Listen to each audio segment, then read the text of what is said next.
दोस्तों, देखिए झारखंड लोक सेवा आयोग ने जो 10 मार्च को परीक्षा हुई थी जुडिशरी की, उसकी ऑफिशियल आंसर की निकाल दी है। और इसके बाद उसने ऑब्जेक्शन मांगे हैं और इसके बाद क्या चेंजेस आ रहे हैं कट ऑफ की एक्सपेक्टेशन में, उसकी हम बात कर लेते हैं। देखिए, जो जेपीएससी का है उसके बारे में लिखा है कि 10 मार्च को जो परीक्षा आयोजित हुई थी उसकी मॉडल आंसर की वेबसाइट पर डाल दी गई है, जो कि इस विज्ञप्ति के साथ ऑलरेडी अटैच भी है।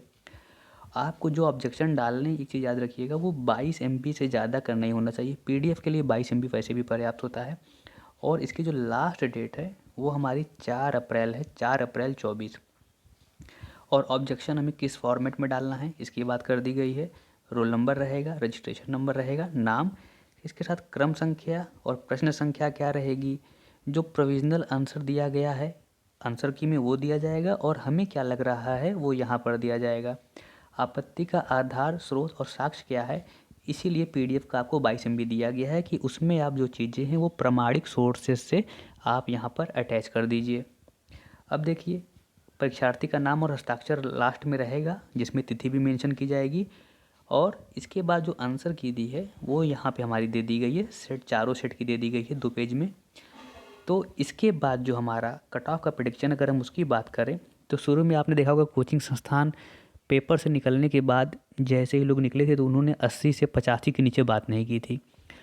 दूसरी चीज़ आप ये देखिएगा, जब कट ऑफ की प्रेडिक्शन की अगर हम बात करें, आप इन 2 सालों में पिछले 2.5-3 साल को ले लें तो कुछ पेपर जो ऐसे हुए हैं वो अपने पैटर्न को तेज़ी से छोड़ रहे हैं।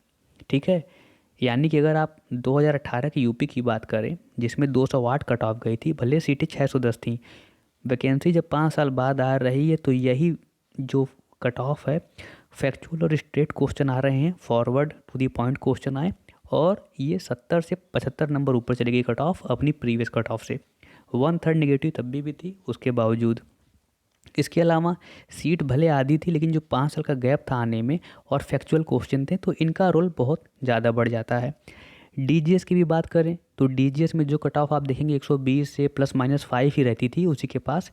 पेपर के पैटर्न में उसने हल्का सा चेंज किया और कट ऑफ 160 चली गई। तो कहने का मतलब ये है, जो हम अपीयरेंस की बात करते हैं, कितने लोग अपीयर हुए, उससे ज़्यादा महत्वपूर्ण हो जाता है पेपर का पैटर्न कैसा रखा गया है। ठीक है ना।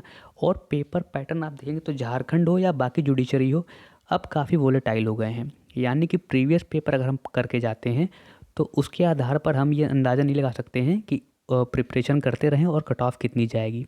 पेपर आ जाता है, उसके बाद आप देखेंगे कुछ लोग कहते हैं कि मॉडरेट है, इजी टू मॉडरेट है।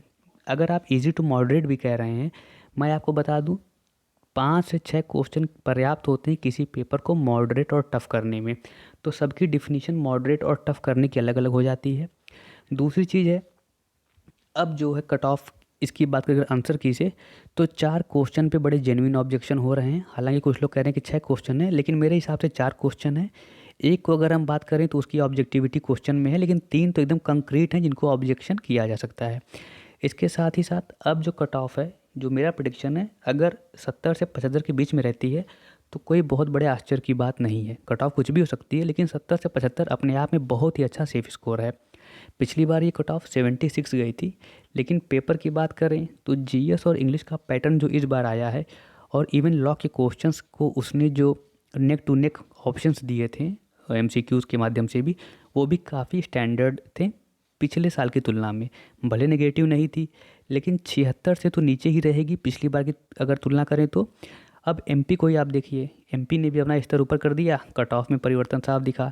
डीजीएस जो 120 रहता था उसने अपना स्टैंडर्ड नीचे कर दिया, कट ऑफ में 20 नंबर का रिफ्लेक्शन साथ में साफ साफ दिखने लगा। तो यही ग्राउंड है, और सबसे मेन मैं आपको बता रहा हूँ रीज़न यही है, कट ऑफ के निर्धारण में पेपर का पैटर्न। पेपर हल्का सा भी टिल्ट लेगा तो कट ऑफ में वो रिफ्लेक्शन अपने आप में समझ में आएगा।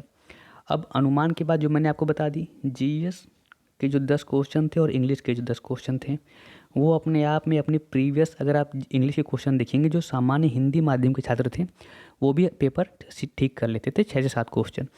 लेकिन इस बार उसने पेपर का स्तर हल्का सा इंग्लिश में तो बढ़ाया ही है, जीएस के क्वेश्चन में भी उसने जो है दोहराव नहीं किया है। तो यहाँ भी उसने स्तर अच्छा रखा है। इसी आधार पे कहा जा रहा है कि 75 यानी 70 से 75 के बीच में कट ऑफ रहेगी। बहुत ही ज़्यादा प्रत्याशित कुछ कहा नहीं जा सकता है, कहने वाले 80 से 85 में अभी भी कायम है। तो जब कट ऑफ है वो क्लियर हो जाएगा। फिलहाल आप ऑब्जेक्शन पर ध्यान दीजिए। 4 तारीख लास्ट डेट है, 4 मार्च शाम को 5 बजे तक। जो भी जेन्युइन आपको मिल रहे हैं, एक चीज़ याद रखिएगा, प्रमाणित सोर्स ही यूज़ करिएगा। कि आयोग के लिए मैं अभी बता दूं, ऑनलाइन की स्क्रीनशॉट्स नहीं मानता है। आपको पीडीएफ में आपको उस पेज नंबर को लिखना पड़ेगा, और ऑथेंटिक जो एकेडमिक बुक्स हैं, जो रिनोन्ड राइटर हैं, उनको ही वो प्रीफर करता है, अनलेस कि वो बेयर ऐड के to the point factual questions नहीं होते हैं। तो प्लीज़ इस पे ध्यान दीजिएगा और समय मत बर्बाद कीजिएगा। इसके लिए ज़रूर ऑब्जेक्शन कर दीजिएगा जहाँ भी आपको लगे, क्योंकि फ़ाइट एक एक नंबर की रहेगी। धन्यवाद, शुभकामनाएं।